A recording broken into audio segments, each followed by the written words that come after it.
All right, Uche, has the nerves kicked in yet? You're going to Rio. Kinda, not really. I'm just kind of relaxed right now. I think they'll hit once I'm out there. That tends to happen a lot. Like once I get on court, I'm like, oh gracious. But All right, let's go back to the beginning. You find something that you like, and that's bocce here at WinReach. When you first started coming to WinReach, what was the goal for you to find something that you can be competitive at and something you can enjoy? well, when I first started playing bocce, I was 14. And what had happened was I had spinal fusion surgery in my back because I have scoliosis. And the doctor said to me that I needed to keep active. So Tamalita introduced me to bocce, and at first I thought the game was really silly. I was like, it's just throwing a bunch of balls. There's nothing to it. But after a while, I started to really like it, but I hated the drills. And so I took a bit of a break at first. And then when Troy came on about 4 years ago, he asked if I wanted to do it competitively. And I was like, I'll try it. And I've been stuck in it ever since, and I love it. Now, when you come to a place like WinReach, what does that do for you and your confidence? It gives me a lot of confidence to do different things. Like I used to ride horses here, I now play bocce, things like that. You go to compete internationally the first time. What was that like? From being at the airport to the flight to get into competition? It felt like a big dream. It was just like crazy. I didn't think I would actually be going to an actual competition.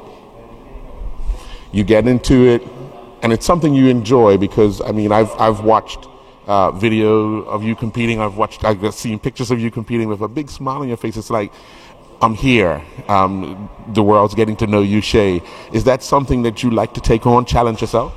Yeah, I like to set goals for myself and then keep setting higher goals once I reach those goals. So I think that's what bocce gives me. Now, the fact that you do it and there's quite a few others around that you get to train with and so forth, what inspiration do they give you and you give them to come here on a regular basis to train, to get ready to compete? I think like the stuff that I give them is that if you work as hard as you do, you'll get where I am, and that's what I give to them. And what they give to me is that I can do this for a long time no matter what. And I always have someone looking up to me to figure out if they want to do this as well, which helps. The fact that you're going to Rio with Jessica, you went to the Pan Am Games with Jessica and Steve Wilson. Tell us a little bit about that competition and the nerves and walking out or going out in the opening ceremony. Okay, the opening ceremony was funny because 5 minutes before we were about to go in, they give me the flag to take around the stadium, and it literally gets wrapped around my head. So they're trying to dig me out of the flag, and I'm just like, oh my goodness, what am I supposed to do? But the competition, it was amazing for me, and that's because I'm used to the game, but I had my home there with me. Like I had Jazz, her mom, and her family, so it was just a great experience for me. You have the same thing in Rio with the same support and on a bigger stage, because the Paralympics is like the grand, just like the regular Olympics, and it's getting the respect that the Olympics is getting because they're hosting it just after the regular Olympics, but something new, something big. How is your family dealing with it? What type of words of encouragement and what's the conversation like?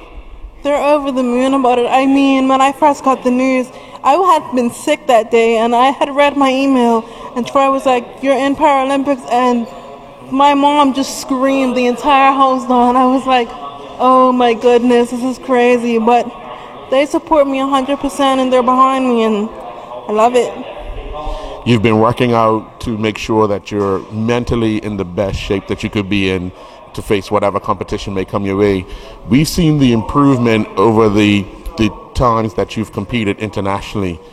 What do you attribute the steady improvement and the fact that you've picked up a few wins along the way? Yeah, I think for me, I just got to study the game, and I also actually started listening to my body, because what used to happen was I would do it till I'm exhausted, and I realized that isn't healthy for me anymore. So I just started to listen to my body and just be like, when you need to stop, just stop for a minute and, think about what you're doing, and that seems to help. What do you want the people of Bermuda to know about a place like Winreach?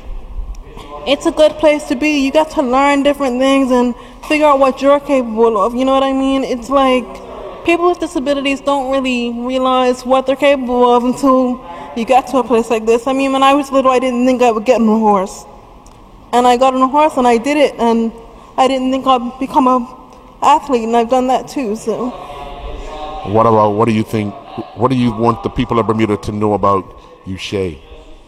That the sky's the limit for me. I'm not going to stop until I reach all of my goals. So What are some of those? I really can't pick one right now. It's just I have a whole bunch of goals and I'm meaning to reach all of them. This time around in the Olympics, or the Paralympics, you're looking to gain experience. What happens if you line yourself up for a medal? I'm going to be extremely proud of myself. You know, people think that bocce is a really easy sport. And I say to my family and friends all the time, I swear, it's 80% mental and 20% physical, because the amount of thinking you have to do in this sport is crazy. I sometimes wish I had Jess, because all she has to do is push a chair, and like with me it's a lot of mental, but I love it. I really do love it. You like the challenge and the competition? Yeah. You're going to do some training here. How much more times do you think you're going to train, and what else are you going to do to prepare for the games? Well, I have another month of training, and I train about 4 to 5 days a week.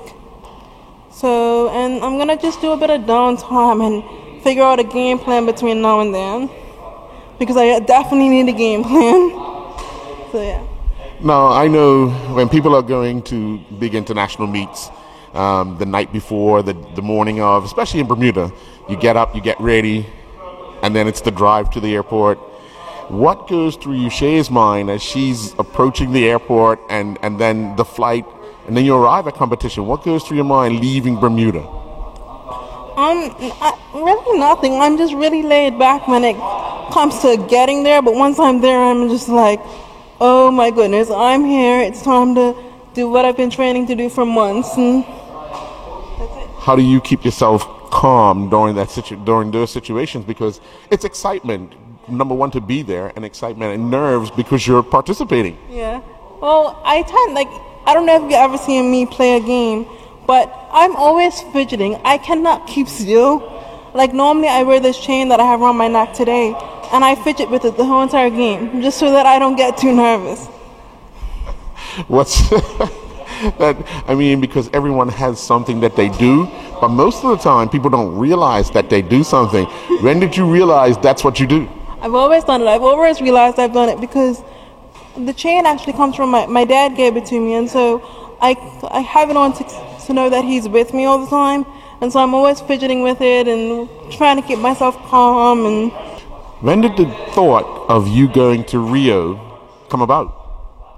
It actually came about when I was in China, because it was the last qualifier for Rio, and so I'm sitting there thinking, these are all the people that are probably going to be there in Rio, and I'm like, if I'm here, then maybe I'm going to Rio, and it was just like crazy after that. So you head off to China knowing that was the last qualification, but prior to that, did you have any thought of maybe I want to try and qualify for Rio? Yeah, I've had that thought since I actually found out I was going to Pan Am. Because once I figured out I was going to Pan Am, I figured out I had maybe a good chance of getting into Rio. So it was like, after that, I was like, I have to push myself. Now, you say the day you found out you were under the weather, but your mom was screaming the house down. When things settled down, when did the reality set in that I really am going? Well, once everyone stopped screaming and everything, I was about to go to sleep, and then I was like, holy crap, I'm actually going to Rio. And, well, that's obviously got to be an amazing feeling for your entire family and your friends. So immediately after that, did you start emailing people, calling people? What was it? Because it had to be late at night.